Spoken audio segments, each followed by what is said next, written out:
حضرت بابا فریدالدین مسعود گنج شکر بابا صاحب رحمتullah علیہ فرماتے ہیں کہ ایک نیک نوجوان تھا، دن کو روزہ رکھتا، رات کو نماز پڑھتا، پر اللہ سے ڈرتا پھر بھی بہت ہی زیادہ تھا، بڑا ہی ڈرتا تھا۔ موت کا وقت آیا تو ماں ہی تھی بس اس کی، تو ماں سے کہنے لگا اماں میری ماں ہے، میرے ساتھ 3 وعدے تو کر۔ اس نے کہا پتر تو بتا، آخری ہجکی لے رہا ہے اور اس غریبنی ماں سے تو وعدہ لے رہا ہے، بتا کیا وعدہ۔ عرض کرنے لگا اماں جب میں مر جاؤں نا تو میرے گلے میں رسی ڈال کے تو مجھے گھمانا گھر کے صحن میں، اور لوگوں کو کہنا جو رب کی نافرمانی کرے اس کا یہی حال ہوتا ہے۔ یہ اعلان کرنا جو اللہ کے نافرمان ہوں ان کا یہی اشر کیا جانا چاہیے۔ اور اماں پھر دوسرا وعدہ کر، میرا رات کو جنازہ اٹھایا جائے، میں نہیں چاہتا کہ کسی کے منہ سے یہ لفظ نکل جائیں کہ وہ دیکھو اللہ کا نافرمان جا رہا ہے، رات کو میرا جنازہ اٹھانا۔ اور اماں تیسرا میرے ساتھ وعدہ کر کہ لوگ مجھے دفن کر کے آ جائیں گے تو میری قبر پہ چلی جائے گی۔ عمل میرے پاس کوئی نہیں، پر مجھے لگتا ہے ماں کے قدموں کی برکت سے عرش کا مالک بھی رحم فرمائے گا، اماں تو وعدہ کر۔ بابا صاحب رحمتullah علیہ فرمانے لگے کہ ماں بوڑھی ماں نے وعدہ کر لیا، کہا بیٹے ٹھیک ہے اگر تیری یہی ضد ہے تو میں تیار ہوں۔ پھر اس نے کلمہ شہادت پڑھا، اس نوجوان کی روح پرواز کر گئی۔ بوڑھی ماں نے رسی منگائی تو وَلِمَنْ خَافَ مَقَامَ رَبِّهِ جنتان، جو ڈر جائے، اس نے تو کہا تھا نا کہ رسی ڈال کے گھمانا اور کہنا یہ اللہ کا نافرمان ہے، اس کا یہی اشر ہونا چاہیے تھا۔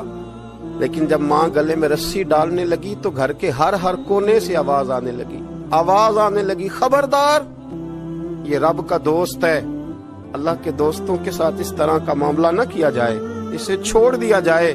اور کہا تمہیں کچھ بھی اور کرنے کی ضرورت نہیں ہے، یہ تو رب کا دوست ہے اور رب کی بارگاہ میں حاضر ہو گیا۔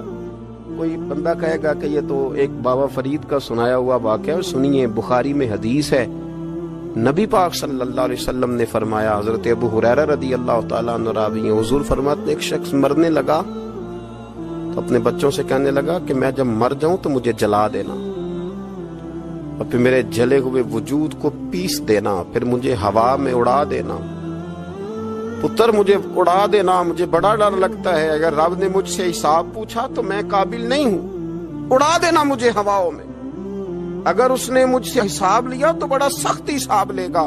حضور فرماتے ہیں بخاری میں موجود ہے، اس کے بچوں نے اسی طرح کیا، اس کے مرنے کے بعد اسے جلایا، ہوا میں اڑا دیا۔ اللہ کے محبوب فرماتے ہیں رب کریم نے حکم دیا زمین کو کہ اس کے ذرات کو جمع کرو، زمین نے ذرے جمع کیے، خدا نے حکم دیا تو اس کا وجود پھر سے اسی شکل میں آیا۔ تو رب کریم نے فرمایا یہ جو تو نے وصیت کی تو کیوں کی؟ اللہ جانتا ہے کہ نہیں جانتا؟ یہ کی تو کیوں کی؟ تو وہ پڑا کہنے لگا اللہ میرے اندر تو طاقت نہیں تھی تیرے سامنے کھڑا ہو کے حساب دے سکوں، تجھے منانے کے لیے تیرے خوف سے ڈر گیا، میں ڈر گیا۔